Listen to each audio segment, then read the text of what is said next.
दोस्तों हमारे पास कई बार ऐसे मामले आते हैं, फिर चाहे वो कोई भी स्टेट रहा हो। कई सारे केसेस में जब हमने खुद खड़े होकर हाई कोर्ट या सुप्रीम कोर्ट में केस को प्रेजेंट किया, जिसमें कि मामला ऐसा बनाया गया कि कोई व्यक्ति एक कंपनी में जॉब करता था। मान लीजिए वो जो कंपनी थी गोल्ड का काम करती थी, डायमंड का काम करती थी, कैश का काम करती थी, या पैसे का बहुत सारा आना जाना था, या फिर ऑनलाइन ही कोई सर्विसेज आप दिया करते थे। बाद में एक झूठा केस दर्ज करवा देते हैं अपने एम्प्लॉय पर कि इस व्यक्ति ने 50 लाख 60 लाख करोड़ 2 करोड़ का गबन कर दिया, या फिर चीटिंग कर दी, अपने नाम से बिल कटवा लिए, दूसरे के नाम से बिल कटवा दिए और पैसा सारा उड़ा दिया इस इंसान ने। उसके बाद में आपको सीधा पुलिस उठाकर जेल ले जाती है, और इसके बाद जब आपके ऊपर एफआईआर दर्ज कराई जाती है, क्योंकि वो कंपनीज होती हैं पैसे का लेन देन करके किसी भी सेटिंग से एफआईआर दर्ज करा के सीधा पुलिस को एक्शन करने के लिए बोलती है, और पुलिस भी अपने जो मैंडेट प्रोविजंस हैं उसका इस्तेमाल नहीं करती, सीधा आपको उठाकर जेल भेजने की तैयारी कर देती है। मजिस्ट्रेट साहब के सामने पेश किया जाता है, मजिस्ट्रेट साहब भी उन छोटी छोटी चीजों को नहीं देखते, पर आप जेल चले जाते हो, बाद में आपको बेल लेनी है। कई सारे ऐसे मामले भी आए जिनके अंदर की एंटीसिपेटरी बेल आप लेना चाहते हो, सेशन कोर्ट ने बेल डिसमिस मार दी, इवन हाई कोर्ट ने भी बेल डिसमिस मार दी, और जो मेन एक मेजर मुद्दा था उसको नहीं देखा। दोस्तों कई बार ऐसा होता है कि आपको पता होता है कि मैं ये चीज बोलने से निकल सकता हूं, बट उसको सही तरीके से प्रेजेंट आप नहीं कर पाते, इसकी वजह से भी आपको जेल जाना पड़ता है। तो आज हम इन्हीं सेक्शंस के बारे में बात करेंगे। ज्यादा कुछ जानने के लिए इस तरह के चीटिंग और फॉर्जरी मामलों में जो कि किसी भी कंपनी में रहते हुए या किसी जॉब में रहते हुए होते हैं, ज्यादा कुछ जानने के लिए दोस्तों बने रहिए हमारे इस वीडियो के साथ। आप में से कोई भी नए वकील साहब है, कोई भी लॉ स्टूडेंट है, कोई भी कानून की जानकारी अभी ले रहा है, या फिर आप पर कोई भी केस दर्ज हुआ है, वीडियो बहुत काम का है, कोई भी ऑनलाइन कंसल्टेंसी आप चाहते हैं, हमसे फोन पर बात करना चाहते हैं, दिए गए नंबर पर व्हाट्सएप करें, आपको रिप्लाई जरूर मिलेगा। दोस्तों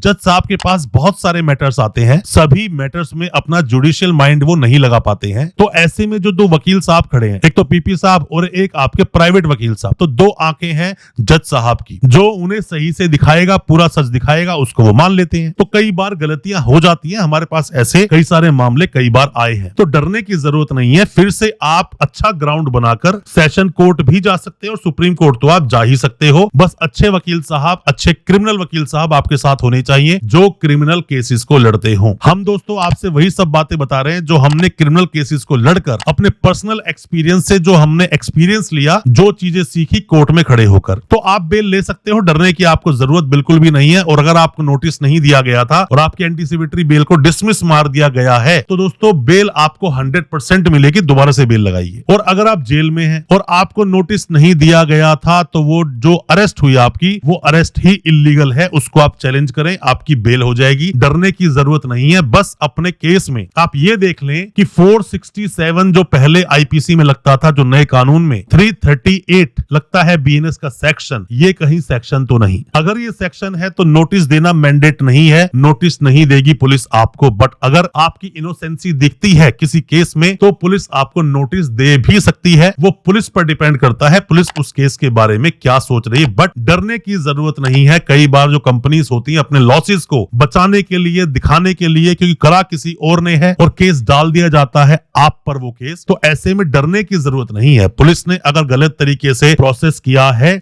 तो पुलिस को भी सजा मिलेगी, ऐसा भी बोला गया। दोस्तों इसके अंदर दो जजमेंट्स काम करते हैं। जजमेंट्स क्या काम करते हैं? पहला जजमेंट तो आया Arnesh Kumar versus state of Bihar 2014 का जजमेंट। दूसरा जजमेंट आया सतेंद्र कुमार अंटिल का जजमेंट, जो कि 2022 में आया, Satendra Kumar until versus CBI. तो इन दोनों ही मामलों में ये बात बोली गई कि किसी भी अपराध में सजा का प्रावधान अगर 7 साल तक या 7 साल से कम है, तो ऐसे मामले में पुलिस को एक नोटिस देना ही पड़ेगा। अगर नोटिस नहीं दिया तो वो ऐसे आपको अरेस्ट नहीं कर सकते, फिर चाहे केस कोई भी हो, फिर चाहे वो केस सिर्फ चीटिंग फॉर्जरी का हो, फिर चाहे वो मामला सिर्फ और सिर्फ पॉक्सो का हो, कोई भी केस हो दोस्तों, उसके अंदर 41A का नोटिस या 35 के सबसेक्शन 3 का नोटिस देना ही पड़ेगा। अगर मामला 7 साल तक की सजा या फिर 7 साल से कम की सजा का प्रावधान है, तो आप 408 आईपीसी या फिर 316 सबसेक्शन 4, आप इन सेक्शंस को देख के डरे नहीं। अच्छे वकील साहब से कांटेक्ट करें, अपने केस को उनको बताएं और केस को डिस्कस करने के बाद बेल लें। बेल आपकी हो जाएगी और आप बरी भी हो सकते हो। केस को आप क्वैश भी करा सकते हो हाई कोर्ट या सुप्रीम कोर्ट जाकर, सभी चीजें हो सकती हैं। बस आप अवेयर रहें और कानून की जानकारी लेते रहें। दोस्तों आप कोई भी किसी भी तरह की हमसे ऑनलाइन कंसल्टेंसी लेना चाहते हैं, दिए गए नंबर पर व्हाट्सएप करें, आपको रिप्लाई मिलेगा। करिएगा, हो सकता है हमारे किसी एडवाइस से आप अपने केस से बाहर निकल सके। अच्छा लगा हो आज का वीडियो, चैनल को सब्सक्राइब करना बिल्कुल ना भूलें, साथ में लगा बेल आइकन जरूर दबा दें ताकि इसी तरह की लीगल अवेयरनेस की वीडियोस आप तक पहुंच सके सबसे पहले। बहुत बहुत शुक्रिया दोस्तों, धन्यवाद हमारी इस वीडियो के साथ बने रहने के लिए।